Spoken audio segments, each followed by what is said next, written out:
Ada Hospital. So typically there's not usually like 5 or 6 women giving birth at a time. It's usually like 1 or 2 in there. It's not a huge town, right? But I guess the tides were shifting, or the moon was in alignment, or Mercury was in the right, I don't know. But whatever happened, when we got there, it was just Kimberly, and the next day, while she's still working on what she's doing, 5 other women all show up.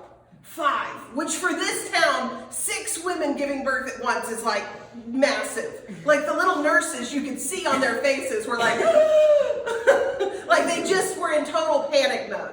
And the last gal who came in, she was so nice. She was completely by herself. And we're in the waiting room, which is kind of outside of the labor and delivery area. And they put her in there with us. And I thought, well, that doesn't seem good, right? But they were out of rooms. They didn't have any other rooms. So they stuck her in there. And she's completely by herself. And every few seconds, she's like, ugh, but says nothing. And the nurses would come in occasionally and check on her. And the nurse would come in and be like, how are you doing? And this is, P.S., this is Ada, Oklahoma. It's also the South, though. Most of the women in this room probably know what I mean. And the girl would say, oh, I'm okay. I'm okay. Yeah. And they'd say, are you sure? Like, do you need anything? And she'd be like, no, I'm okay. Right? Yeah, I'm good. She was being polite. She just wanted to be polite. She didn't want to be a burden to anybody. The nurse would walk out of the room, and P.S., this waiting room is filled with people, other children. The nurse would walk out, and again, she'd go like, right? And she's kind of like doubling over. And I'm starting to get worried because I'm like, I think that she might need some assistance, right? Well, this goes on. She waits in that waiting room for 3 hours. My sister-in-law has been back there. I mean, she went back the night before at 10 p.m. At this point, it's like 5 in the afternoon the next day. And they finally get this gal back there, and I'm not kidding you. 20 minutes later, we all hear a baby cry. And I'm like, this is it! I'm an aunt!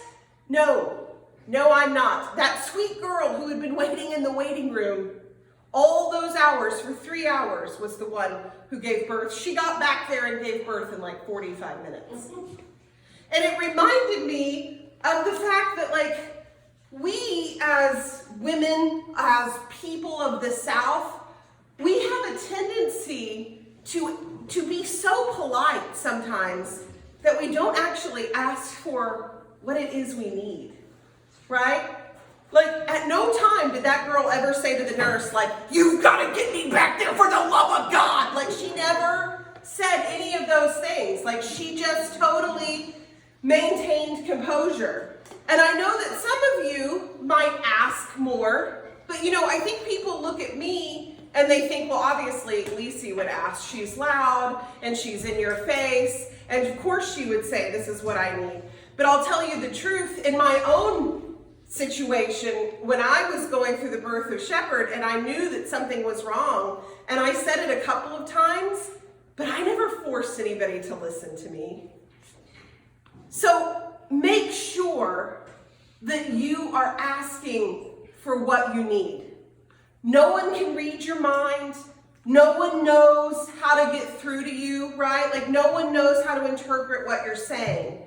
So don't make the mistake of being so polite that you're putting your own health, whether it be mental or physical, at risk. You have to sometimes stand up for yourself and say, I need this right now. I need you to give me this thing right now. So everybody think of the gal in Ada who gave birth in like 30 minutes. And please remember, you yourself do not want to give birth on the highway or in a waiting room in the Ada hospital, right? Ask for help, for the love of God. So this morning, please welcome